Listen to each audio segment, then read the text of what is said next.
You dilute your real contribution and choose conformity over authentic expression. Together with Matt Goddard, private advisor to entrepreneurs beyond exit, and the author of the book W.O.R.K, A New Formula, we challenge the drift and provoke a shift into full authorship. Stay true under pressure is the central test of leadership. Like this episode, subscribe and reach out to continue the conversation. My name is Arjan Visser, human-centered futurist and your host. Matt, welcome back to the All Journey podcast. Thank you. And it's a delight to be here. So thank you for inviting me, and thank you for being willing to share the space with me. Well, I'm really happy. Like a lot have happened since last time.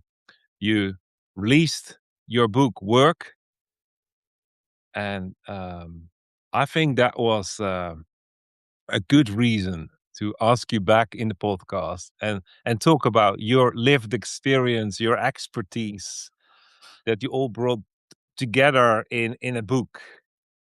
Thank you. Yeah, no, it's been an 18-month journey of getting the book written, and then working out all the processes of laying it out, getting it off to the printer, going through the proofs. You'll know all about that, and then getting it out to people who are interested in reading about work and my particular experience of work and what I bring to that conversation. So, well, let's just jump in. And my first question would be, what if work isn't something we have to survive or manage, but it is something we are meant to consciously design, redesign as an exchange that serves our lives? Yeah, what a great opener. I mean, that's really where I started, by my own personal experience of work, which was, I'm imagining, guessing that it's similar to other people's experience of work, where you find it a little bit draining, and then more than a little bit draining, and then you are just exhausted from having to or I say having to, living in the belief that if you do your job well, if you keep your employer happy, if you do all the things that you're asked to do, at the end of the day, you'll have built sufficient financial resources to pay your bills, look after your family, and at the end, have a little bit left over for a holiday or something fun. As you describe it like this, it just feels like we are being squeezed, or we squeeze ourselves. And we need courage in a way to recognize that and take a step forward. Yeah, I think that's true. I think in terms of the understanding of work, we do squeeze ourselves, but it comes from a conditioning of society that we are there to serve a a bigger organization than ourselves, and we our a modus operandi is to do that, and afford all of the things that get bombarded at us, that are perceptions of success. So the car, the house, the holiday, the family, the look. Absolutely. One word you said, we make ourselves believe, or the system makes us believe that there is something bigger than ourselves. Mm. And even when we look to business owners, and I often challenge that, like, it cannot be true that your business outgrows you as a leader. That is provocative, Mm. because most of the times it is experience that it outgrows us. And then it brings actually forth in us not an authentic expression of who we are, but more like a control freak to all keep the business in the box and be on top of it and ride it as a wild horse. But the truth, of course, is also like you should grow with your business. It should not outgrow you. Well, I don't know. I mean, I think there's definitely a perception there. I think if you are once you are a founder, I talk about being in a pinball machine in the book. And so when you start out as a founder, you feel like this kind of silver ball in the pinball machine with lots of pent up energy, and you get fired out into the world, and you bounce around these different buzzers, and it's very chaotic and it's very noisy. You'll end up at the bottom, and then you get flipped back up to the top again. And for a period of time, that's exciting and exhilarating. But there comes a point, and it's usually around the £2 to £5 million business size when you're building that. That actually you go, is this what I wanted to build in the first place? Do I still want to be dropped into the machine of the pinball machine, fired again by someone else's expectation, buzzing around the buzzers, and then dropping? And in my experience, living in the corporate world, it definitely felt like the initial coming out of training, coming out of I was in the forces, to coming out of the forces, joining a corporate. It was fun. It was exciting. It was exhilarating. And but after a time, you kind of go, actually, what is this about? What am I doing? Because it's everybody else's expectations that if you like, that spring in the pinball that fires you back up to the buzzers, and you're buzzing around all over the shop. And it does to a while feel chaotic, and that chaos then starts to drain your energy. So when you get to 2 to 5 million plus business, and beyond, um, that's when the organization needs to be professionalized.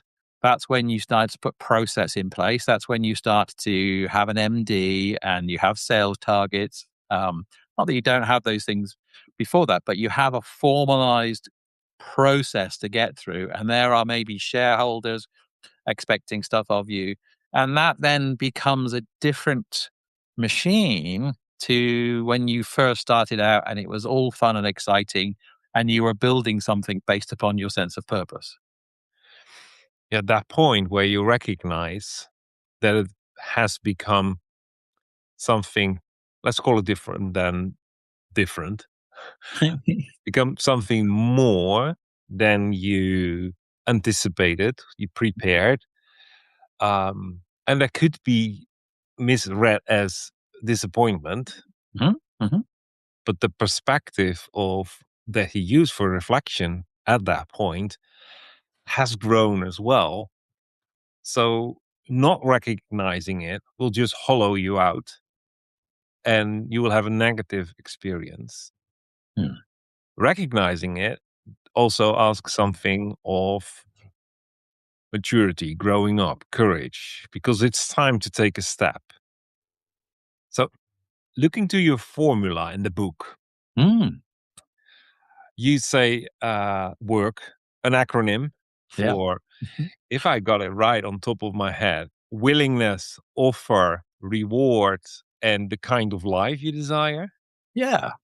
Yeah. And I mean, that's really where I was thinking about this. And my coach, going back a few years now, really challenged me about what what my service looked like, what does service mean to me, and then also in terms of exchange of value, in terms of actually um, when I'm selling my services as an entrepreneur, as someone who is has a bunch of clients, I am creating an exchange of value. So for the process, the approach, the proposition, the product that I offer, in return for something else from the client, whether that's financial or non-financial, but there is an exchange of value going on. But what if that was in the workplace? And so thinking of the word work, it just came to me. I would say through, and in my phrase, sort of spiritual insight, that actually, what if work was just a willingness? And I go into that in the book in terms of what that means, because it's not just a simple, oh, yeah, I'll do that. It's a willingness to offer. And you do need to offer. You do need to ask someone if what you're offering is an exchange of value. Like, does this meet your problem? Does this solve the pain that you've got? So, offer my skills and abilities for a reward, and that reward could be financial and non-financial. And in the book, it goes into, if it's financial, then by all means, go and get yourself an accountant, a CPA, a financial advisor, help you think that through. But also the non-financial stuff. There's that, that sense of purpose, the impact that you're creating, the the general warm feeling that you get from having been of service. And all of that helps you then live the kind of life that you want to. And so, in terms of that formula, it is really a conversation to have, or to sit with yourself. Is, what am I willing to offer? Do I need to tighten up my offer? Do I need to tighten up my skills and abilities? Do I need to make them more relevant for a reward? Because relevance is important in getting a reward. Because if people can't see that your skills are relevant, they're not going to offer you something for it, because they can't see the value straight away. Because I've got a kind of life that I envisage and want to live. So that became the formula. Well, you mentioned already willingness has substance, Mm, and but even in your explanation, before we know, we put the heaviness on the the offer, yeah, and the reward relevance. yeah. Um, but I love that you start with willingness, and it just, for me, when I read it, it triggered that in personal growth, we tend to say, take that principle, Moscow principle, that we Mm, all know from our business, that what we must be done, should be done, could be done, and what we want to do would be done. And then we always say, let's do the M and do the S, must and should. But from a personal development, it flips the other way around. mm. It starts with, what do you want to do? What's in line with you, and Yeah. then you find your coaches and your advisors and your peers that trigger you what could be done, and you avoid everything that must and should be done if it takes the life out of you. So that willingness, that what do Yeah. I want to do, Mm. is so important, because when you put that aside, you're already in the wrong league. Yeah, and that's why I like to back into the formula. And now in the book, it gives you the option of going from the backing into it, like I prefer, or you could jump forward and read back a few chapters to come from willingness. But I like to be in a space where I'm like, okay, so what kind of life do I want to live? Yeah, And keep it then in if mind. I know what kind of life I want to live, then it's like, okay, well, how do I fund that? What reward would I need to be able to do that? So it's almost a bit of backing into your future in some respects, and going, okay, so what kind of life? If I were to think 5 years out, 10 years out, um, where would I need to be from a reward perspective? And then if that's where I am in terms of the reward that I need to fund that life or enable that life, what are the skills that I need to develop in the next 12, 18, 2 months, 2 years, sorry, in order to achieve that reward? And then actually, if those are the skills and developments and relevance that I need to create, I need to be today, and if you're present with myself, I need to be honest with myself and say, actually, okay, well, am I willing to be intentional about building those skills and talents and abilities and becoming, to use your phrase, am I willing to become the person that I'm called to be, and live into that um, that paradigm, um, or am I going to pretend always to be somebody else and trying to fake it till I make it? Yeah. So let's make it provocative. Where do you see that leaders uh, who have achieved all their milestones Mhm. but still feel that something is missing? satisfaction Mm. or the real substance? Where do you see that they are outsourcing the responsibility over owning their own life? Yeah. Yeah, a lovely question. Thank you. I mean, what a great question. I mean, that's what both of us love to do, is working with leaders who are kind of in that space. Um, and so there's a great synergy between what we do. But yeah, as a leader of an organization, I see other leaders getting to the point where they are kind of they've achieved all their numbers, they've built their business, they've for me they've largely got to a point where either they've exited or they're planning on exiting, and then they go, okay, so I've got a bundle of cash, or I'm earning out, or I've got a bunch of options that are going to mature in so many years. What do I do with myself? What do I do next?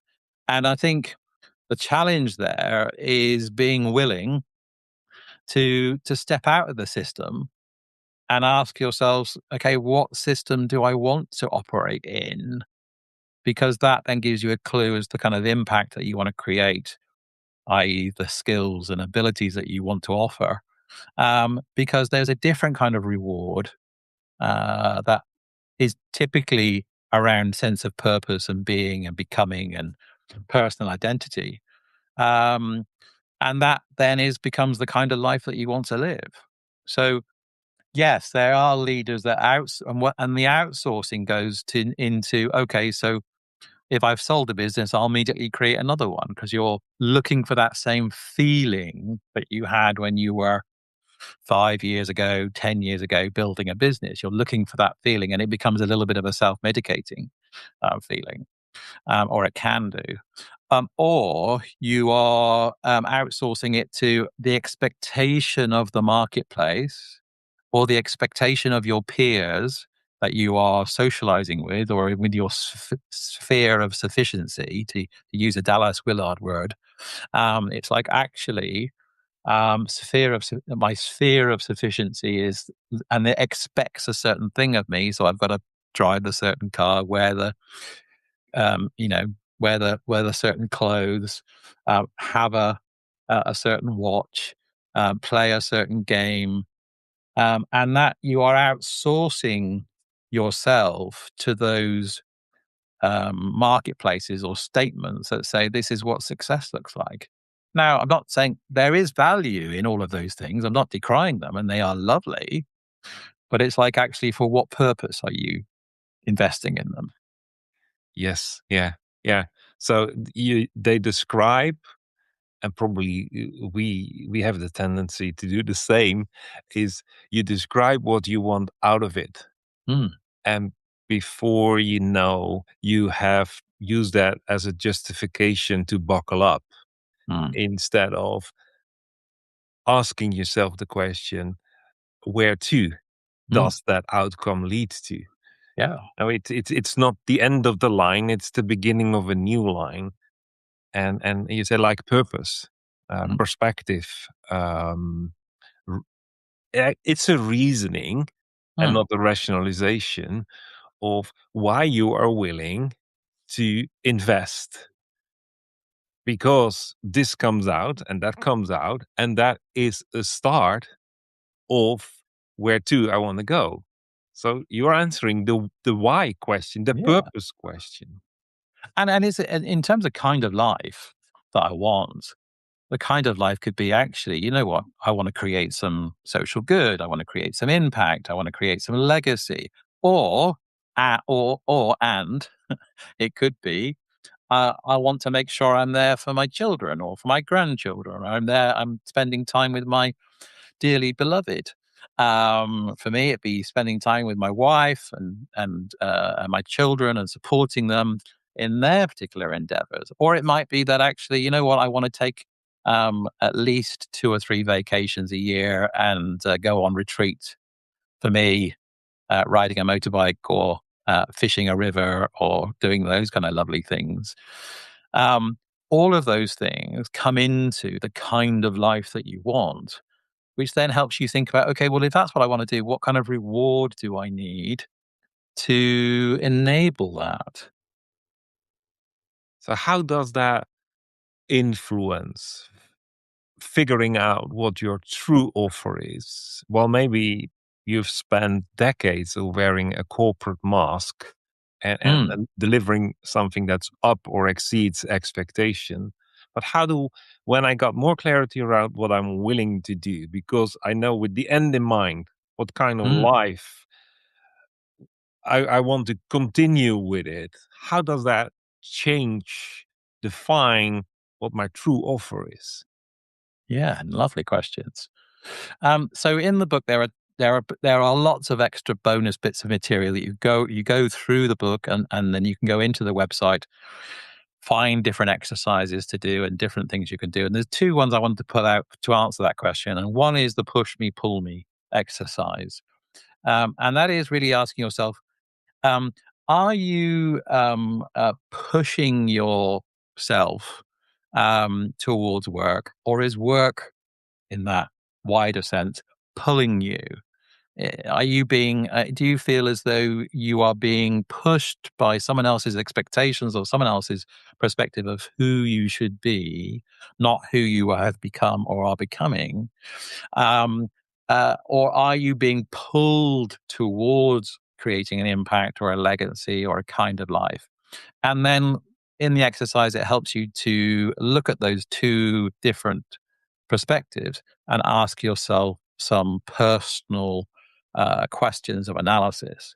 And then further on in the book, there is another exercise around double loop learning, because we can all learn from. If I'm going to use a simple example of riding a bike, I get on my bike for the first time ever. I've never really come across a bike. I think I know how to ride it. I fall off, hurt myself, learn something from them and get back on it. And I start to learn something about balance and about how physics works in terms of cycling. Um, well, double loop learning is a way of being able to go, yes, that is a loop of learning, but actually, double loop learning is about, okay, taking time to actually reflect on that and have some insight and start to test out that insight around things. So within the book, there's an encouragement to experiment, not with big life changing decisions, but with little decisions. So it's like, actually, I'm going to experiment with reading something I wouldn't typically read, or I'm going to experiment with watching something I wouldn't typically watch, or I'm going to experiment with studying something I wouldn't normally study. Because otherwise, we get trapped in the kind of neural pathways that have always served us up until the point where we decide to do something different. And we're not really creating the opportunity to reflect on stuff. I like that perspective of learning. So it's finding out why, the willingness, and then use learning to actually redefine what your true offer would be that aligns with you. Mm, You your business is called 3626, it is. referring to Ezekiel, and roughly translated, it means a new heart and a new spirit. Well, choosing that name, that must have put you on a journey to Mm, redefine your own offer. And yeah, where definitely. did you find the courage to unfilter that from the normal, traditional expectation of the executive boardrooms? Right question again. Courage, goodness. Some might say it was foolishness. um, I could repackage it as courage, but I think I got to the point where I'd had enough personal experiences to realize that um, I wanted to choose something different. And those personal experiences came from disappointment, both internally and externally. So in the book, I talk about the fact that um, I needed to have some help with a health condition. And but the way that my mind went to solving that problem was, okay, I know this is probably 20 years out. I'm going to need some help.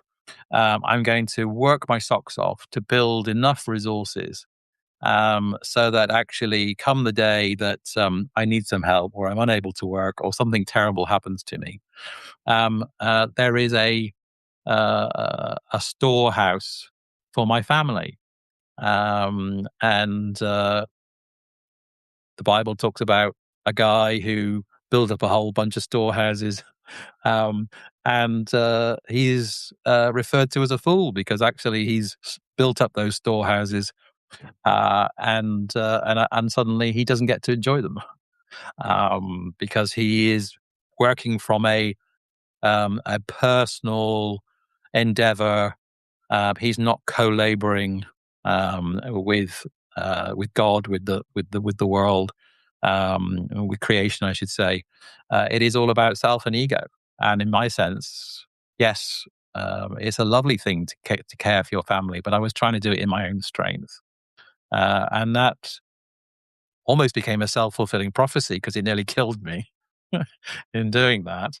Um, and so, in terms of, you say, courage or perhaps a little bit of naivety and foolishness, I come from a place of going, actually, the experiences that I've had, they haven't filled me with energy, but actually working in 3626, being true to the purpose of that, the desire to help um, people who are maybe similar to myself or different to myself, who are at a point of inflection, who are thinking about actually what the heck is going on.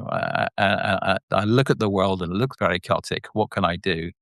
There are things that you can do, and there is a place where you can come back to your heart. And so, yes, 3626, Ezekiel 36:20, God speaks to the people, his chosen people, and says, I will turn your heart of stone into a heart of flesh. I will help you become human again rather than this hard hearted group of people. Um, and that's really the message, really. But actually, only recently, um, I've discovered that there is some numerology in 36 as well. So 3 and 6 is 9.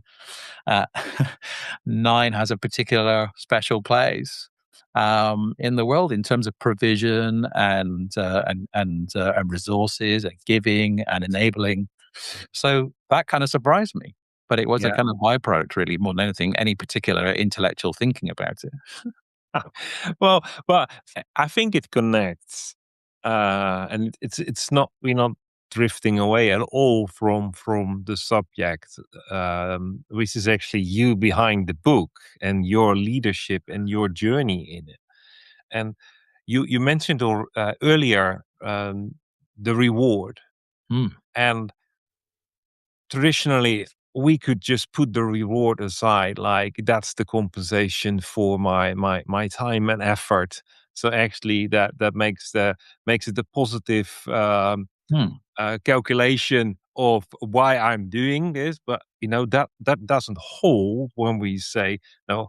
It's the willingness with the perspective and the why. It is the offer that is truly an expression of who I am, and not my burnout. Then mm, money cannot no longer be just the compensation of the effort or the external validation mm. of my great ambition.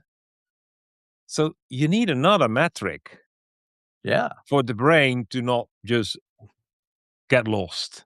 yeah, What type of metric do you use yourself? yeah. Um, yeah, so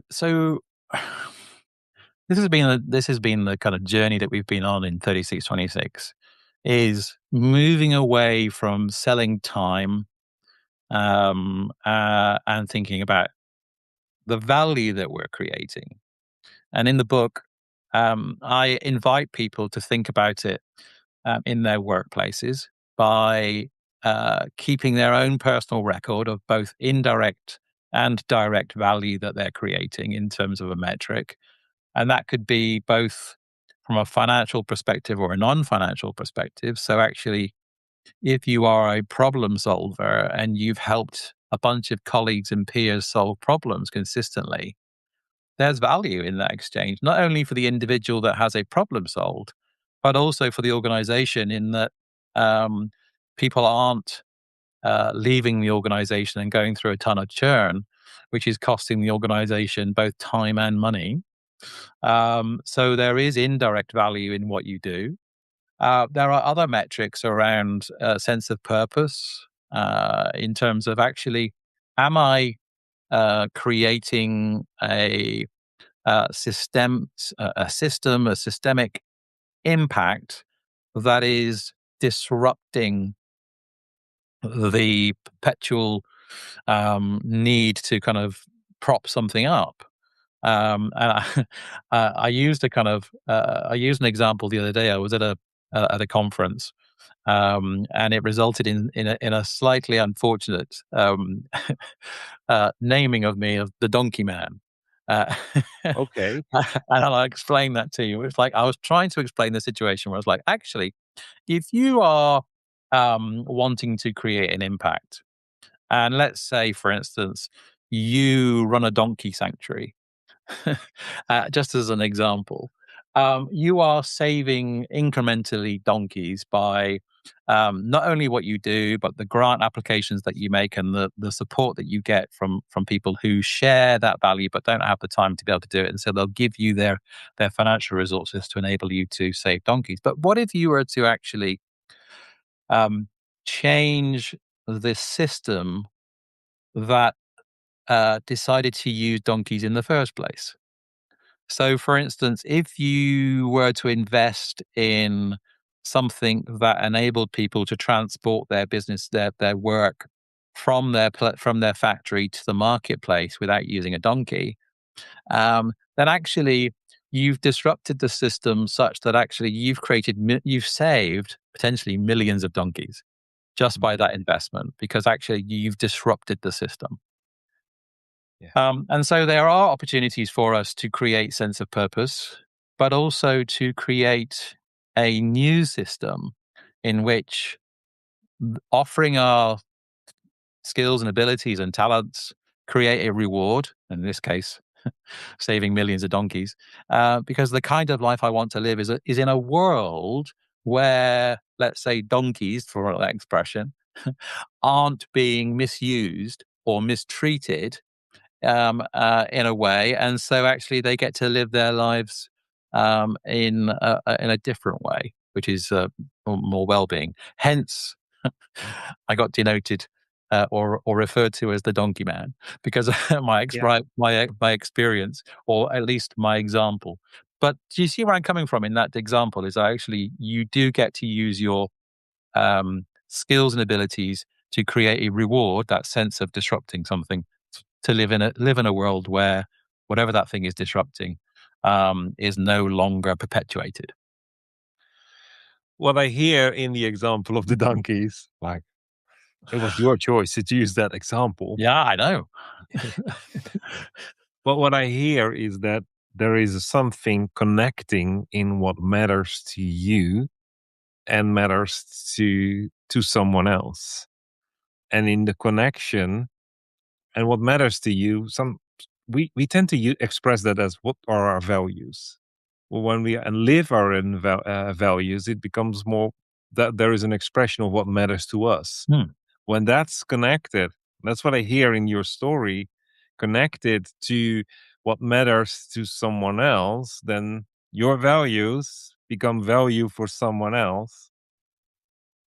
And that gives more satisfaction. That gives the reward, Mm. the fulfilling, you mentioned fulfilling of purpose. Um, that gives real satisfaction, but it's way less tangible Yeah. than the KPIs, the hard numbers. Yeah. And it needs the explanation that the other letters as well. Yeah, I get that. I think you can make it tangible if you were to create a metric, which is 1 to 10. How do I feel in terms of my level of, now it'll be personal to you because it might not be the same metric for the same sense of feeling, but you can measure feeling or sentiment or intent in those kind of non-tangible ways. But yeah, I think it is. I think it's a sense that actually being able to create that impact and have that sense of personal satisfaction and deep feeling of actually I've made a difference, is something that a lot of people search for. And so if this formula helps people come to a point where they go, yeah, actually, you know what, this has helped me to answer that question that's been hanging in me about how do I um, uh, answer that gap or that feeling inside of me that feels like a sense of either calling or sometimes emptiness, um, then hopefully I've created some value in the book to enable people to do that. Well, if it matters to you, Matt, it matters for someone else. Indeed, yeah. So that's, I think, where the courage comes in. Recognizing your work, your offer, and what matters for you, and then finding for who that makes the difference, for who that disruption becomes the blessing. And all, in a way, maybe your biggest KPI, your metric is, does that give you the life that you desire, you have passion Yeah. for? So then the work-life balance, and we have bashed it forever on this podcast, the work-life balance, that's not healthy language, because what I got out of your story, your work is life, it's life-giving, and it also funds all the other aspects of life at the same time, parallel or beyond, or Yeah. integrated. And it triggers that thought that I shared a while back ago, that puts a different perspective on the term rest. Rest is not just the recovery. It is actually putting things aside so that the play and the rest, the regenerative and the generative, comes together, so that all of it just excites you.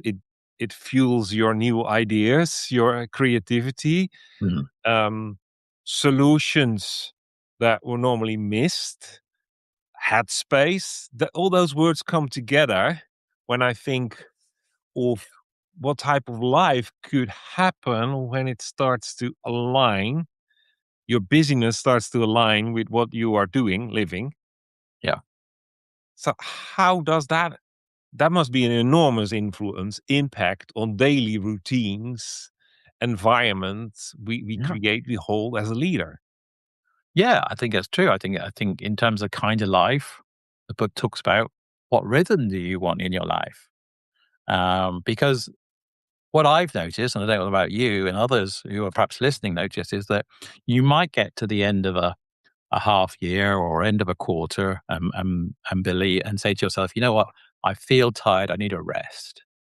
And so you go on vacation or you go somewhere else and you are trying to rest within this artificial time space of a week, 2 weeks, however long you take for your vacation. It's like, I must rest. Yeah, there's this expectation that you must rest because I'm recharging my batteries. And there is good value in taking time out. But if you're not at rest, if you've just moved yourself from one geography to the other, and all of those stresses and problems and challenges come with you, so whilst you're resting, as the world might see it, or as your peers might see it, your brain is just spinning with all of the things that's not rest. So what we're talking about, you and I think, is actually the kind of life that would allow your body to be at rest and your mind to be at rest and your life to be at rest. Now, there are times when we need to work really hard and we put in tons of hours. And there are other times when we don't need to work quite so hard. What I'm talking about is getting to a place of grounding, of becoming, so that actually the kind of life you want to live is that actually you are comfortable in your skin, and that even though there are challenges, you know a sense of rest. Does that resonate with you? It does. And actually, listening just to your example, you go on holiday, you wind down for a week, Mm-hmm. which is where you try not to blow up your relationships at the same time. Then you have this week of rest. You enjoy that nothing is pulling your attention. And then the last week, European style, 3 weeks holiday. The last week, you get all this excitement, new energy, new ideas. And then the first day at work, you're overwhelmed by the backlog of emails. Mm-hmm. And the second day, you complain that you want another holiday because you can't keep up with the pace. You got it. Yeah. That is not then work, how you explained it to us, doesn't hold. It actually it collapses under pressure, and you only hold it in the last 2 weeks of your break. While actually it should hold, stabilize through your Mm-hmm. whole life. You still can go 3 weeks on a holiday, or maybe 3 times a week. That those options come as well. They start to work as well. Yeah. So how do I hold the concept of that? It's my willingness resulting in the kind of life I desire, and I feel authentically grounded and expressed in. How does that hold? And how do I hold it, stay true to it, when the market seems to be uncertain, expectations intensify, Mm-hmm. maybe I'm overwhelmed by the chaos around me? How do I hold it? Yeah, great. The question is in a way, comes at it from an expectation that um, work and life are two separate things. And so I've got to hold it during my work. And then I've got to get home and try to kind of recover my batteries. I don't know, I'm not sure whether that's what you meant, but in terms of willingness, it's a willingness to think of something different. And it's the willingness to build the skills and abilities and talents that enable you to have a decision infrastructure that makes decisions in a way that is in alignment with who you are and the way that you want to operate. It's a willingness to build a calendar that has points of rest, or at least points of clarity in it, so that actually maybe each day you take time out to bring yourself back to who you are and who you're becoming. Um, Take time out for exercise, or take time out for just a quiet drink of your tea, whatever your morning routine is, but build your own rhythm and your own routine so that actually that's understanding the kind of life that you want. I want a kind of life where I'm comfortable in myself, I'm grounded in myself. Okay, so what reward would I need to be able to? So where the reward might be, actually, I've got to practice 10 to 15 minutes in the morning or evening where I am intentional about that. And then the skills and abilities are like, actually, if I'm intentional, what does intentionality look like and require of me? So it might be the skill of journaling, the skill of just being quiet, the skill of learning a breathing routine, and being willing then to invest those 15 minutes, knowing that it is an investment of time. It's not a poor use of time, because actually you're investing in your day by taking 15 minutes of clarity, so that actually when you get into the busyness of the day, or the business of the day, however we want to frame it, then actually we know we are living in the rhythm that's going to serve us best. I don't know whether that answers your question. Yes, it does. Yes, yes. Don't worry. Cool. You hit the mark. Definitely. my mind was wandering off to you said at the beginning you could read the book backwards. You Well, can. at least that, I don't know if you meant that, but that's how it came across. Like you start with the end in mind, looking at what kind of life Yeah. you want. And in your answer, you it's like you pull forward those things and start to make them already part of your daily routines, which means, delaying it to another chapter, to beyond retirement, beyond the exit. Now Mm. you're pulling them forward into life, Yeah. instead of delaying it, and that creates this need not just for reviewing, realigning your routines, but also the word came to mind, self-governance, Hmm. because it's not just a conscious decision to do it here. There is a governance around it to keep yourself from not being overwhelmed and impressed by things that make you step aside from Hmm. it, because then it becomes this horrible tension. This is what I want, and this is what I've got myself tricked in again. Now, there is this self-governance, ongoing learning, the double loop of learning Hmm. you mentioned early, because it's not just an overnight decision. Um, it's quite something to find out who you are becoming and find stability in that, Yeah. and still navigating the uncertainty like everyone else. Hmm. And it is definitely possible, but it demands more than just self-awareness. It becomes prioritizing identity and personal growth. Yeah. Yeah.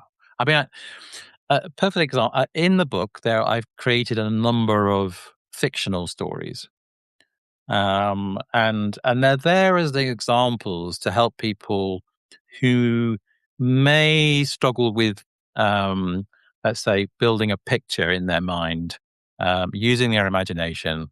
We've all got imagination, but some of us are freer at using our imaginations than others. And I wanted just to honor the fact that sometimes people just need a story in the book to kind of go, okay, I can see what Matt's trying to get at.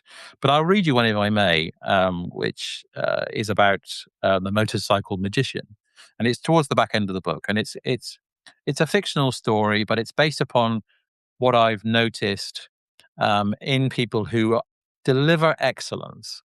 And so the story is make believe, but the intention isn't. So it starts off with Leon, who's the character. Leon's motorcycle repair shop operated differently to most others. While others rushed through maintenance checklists, and that might be other checklists that we might have in our lives, Leon approached each machine as a composition. He developed a diagnostic method, distinguishing engine tones like a musician hearing individual instruments in an orchestra. Leon's garage walls displayed meticulously organized tools like an art installation. Customers watched mesmerized as he transformed a routine tune-up into fluid choreography. When asked why he freely taught apprentices techniques that took decades to perfect, Leon smiled and said, "The precision isn't mine to keep." He'd say, hands steady on the fuel injector. "It belongs to the craft itself." And Leon's waiting list grew longer, filled with riders who understood that mechanical perfection was Leon's truest expression. And then I go on, true willingness emerges when your work becomes an extension of who you are rather than something you do merely for a reward. It flows as a natural expression of your gifts, contributing to something larger than yourself. This kind of service energizes rather than depletes, creating a sustainable cycle of giving and growth. Matt, how can people connect with you, get a copy of this book, but Sure. even more important, connect with you? Well, you can go to the website, 3626.co.uk. There you can buy the book for £1 plus your postage wherever you are in the world, and read the book, join the conversation. be part of the discussion. There is, as I say, a website associated with the book. You can go on and do the exercises. Once you've purchased it, you'll get to see the link in the book. Let me know. Let me have the feedback. Tell me what you liked, what you didn't like. It's not going to be for everybody, and so I'm not in this illusion that it's a silver bullet for everyone. It is an expression of who I am, and so I invite you to get a copy, read it, feedback to me, let me know what you liked, you didn't like, and let's join the conversation. I will make sure that all the links to the book, to your website, are mentioned in the description of our podcast. Thank you. Those who have watched it live have to wait for it, but those who watch the replay or listen to the podcast, the link is in the description. Matt, to bring it all home, if this resonates with a leader, or better phrased, when, because I think it's a matter of when this resonates with a leader, what's their first step they could do to, without disrupting themselves, start making work part of life and take it seriously, the environment for them, for their growth? First step, I would say first step is take a pause, take a moment, sit with the question, what kind of life would I love to live? Yeah. What are the 3 things that we take away from our conversation? 3 things? Just 3. Yeah. Gosh, I could talk forever, as you'd probably know. 3 things I'd take away is 1, I think our alignedness in terms of becoming and who you are and what you do, and there's a lovely synergy between what we do and what we discuss. The other takeaway, I would say, actually, those questions that you've asked me, I would go back, listen to them, and sit with them, and that's what I'm going to do once I listen to the podcast again. I'm going to sit with those questions that you asked me as takeaways myself. And lastly, I would say my takeaway is just thank you for your generosity in holding this call and allowing me to talk about the book, which I am terribly excited about. I do enjoy talking about, and thank you for giving me a small moment of your time to be able to do that.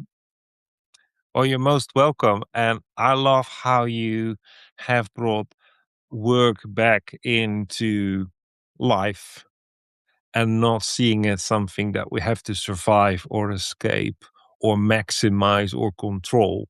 No, it's you would nearly say it's the playing ground of life. It's the time we are a time window in our day, in our week, in our year that is so prominent, and it's so vital to not put it aside from life, learning, growth, happiness. So thank you very much for your time, for going after the answers for the questions. And I also want to thank everyone that tuned in, stayed with us to the end. And I truly believe there is something that resonated with you. And there is a space built exactly for that, to resonate, process the question. You don't have to wait for next podcast, because there is what we call the authentic leadership transformation, in short, the A.L.T dialogue, an exclusive peer conversation for leaders who are done with the surface level answers and want to pioneer what's coming next. Use the link in the description to reach out, and I will make sure you will receive the right invitation. The first session will be on me, and I'd love to see you there.